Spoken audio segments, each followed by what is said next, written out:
Good news for all that fans. Amanda Bynes says that she is now sober and ready to return to acting. So she spoke with Holly Scoop and she says, quote, "I do miss acting and actually I have something surprising to tell you. I'm going to start acting again." Now she's kept her acting goals pretty, lower level. She says, "I want to do TV, maybe a few guest spots on some shows that I'm a fan of and maybe another TV show where I'm the star of it." So actually lower level, but she has a trajectory in mind. She did announce her retirement from acting on Twitter in 2010, but that was when you guys probably remember she was in a little bit of a tailspin. Things weren't really going her way. She wasn't sober, but she is sober these days, and she wants you guys to know that she, quote, "I hike, I go spinning, I take spin classes, and I feed the homeless." Right, okay, that felt like kind of weird that she threw that in there. No, she's taken care of herself and others. I got it. She also is still enrolled at the Fashion Institute of Design and Merchandising, and she wants to start her own clothing line. Ooh, do you now? You wanted to start a new clothing line. What lofty goals I have for myself. First of all, why do you make her sound like a leprechaun? You're like, oh, a big pot of gold, I'll start a clothing line at the end of it. I don't know, everything just seems like. You don't buy this, you don't like this. But you were a fan of all that. Some people, like they fucking get into drugs and then they go sober and they have no opportunities after that. Okay, you know what happened right here? I want to make a clothing line for myself. Look, some people have no compassion, and that's what you're doing right now. A lot of compassion. I think 3 years sober, like that's fucking huge. That's not an easy thing to do. It is. It is a big thing to do. 3 years is a long time to be sober, especially like if you have addiction problems. Yeah, and she had a major meltdown in the public eye on Twitter. I mean, I remember when all that was going down, people didn't even believe that Amanda Bynes was in control of her own Twitter. Yeah. Because it was that crazy, and all the erratic, that erratic courtroom appearance where she was obviously wearing a wig and when she murder my pussy Drake. Yeah. I had forgotten about that, but thank you for reminding all of us. She actually said that she really meant that, but like she wasn't in the right place. There's probably a kinder way to say that. Yeah. Drake, respectfully kill my genitalia. Commit homicide to my genitalia, Yeah, there you go, we fixed it.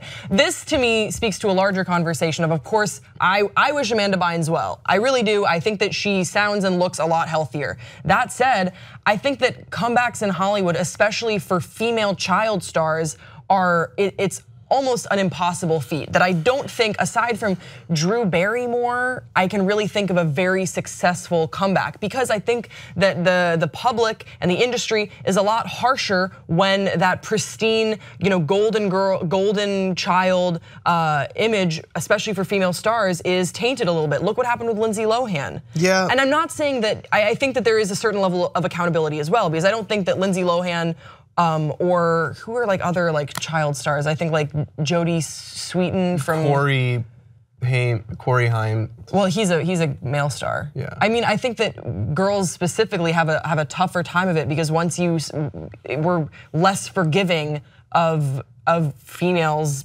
stars. Am I wrong? Is that me just coming from a female place? I think there's also plenty of male stars that once they tailspin, they don't recover, but female stars are the ones that get more press out of it usually.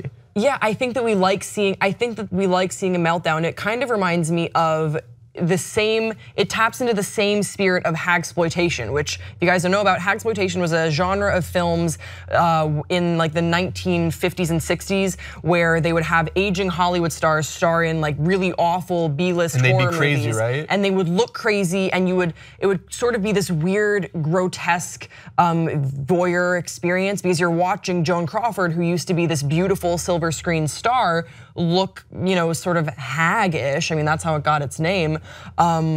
In this horror movie, and you're like, oh, I can't look away. Like, this is kind of weird to watch, because she used to be so beautiful and the golden girl, and now, she's this gross hag that's playing an axe murderer. Like a bunch of old dudes like, this is what we're gonna do with all like the aging female stars. I think we do that with stars these days in different ways. Remember when Britney Spears was having her meltdown? And I think there's an argument that Britney Spears has had a comeback, but I don't think that her comeback ever reached her peak level of, toxic or oops, I did it again. Yeah, she's definitely come back, but there was a reason why we loved watching her melt down. We loved watching Amanda Bynes melt down. But unless you have that X factor, unless you have that perfect project, that you really come along and take that initiative. I don't think that the comeback opportunities for female stars are there. Look, Robert Downey Jr. could come back though. I think, yeah, he came back hard too. Matthew Broderick, was in a car crash with Jennifer Grey and killed someone, and he made a comeback. Yeah. I think we're more forgiving of men. Anthony Bourdain, he was like a severe drug addict.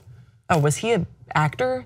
No. Oh. I'm just, if we're talking about comebacks. Sure, okay, yeah. I think there's a right way to do it. And I think the right way doesn't include having like a press tour about, I'm gonna have a comeback now.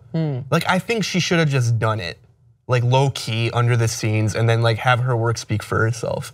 But now she's like kind of creating this whole pressure behind it that's gonna make it harder for her to do this, because people are now like watching her and they're like expecting something. They're expecting a comeback. Do you think she should have sort of behind the scenes gone to agencies and management who definitely would have taken a meeting with her? Right, and just be like, look, I'm very serious about this. Like, I wanna make it work. Like, I think that would be more effective. Maybe it's not. I think there's an argument for that. Maybe her going and doing interviews like this is gonna tell Hollywood, like, I'm ready.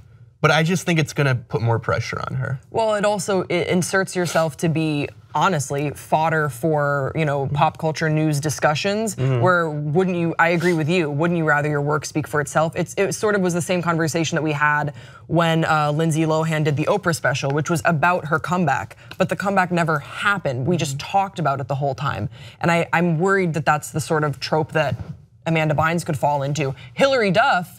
I mean, Hillary Duff never had the sort of like public meltdowns that got people abuzz that Amanda Bynes and Lindsay Lohan did. But Hillary Duff has quietly made a very strong comeback. She's on the television show Younger. She released an album that people really dug.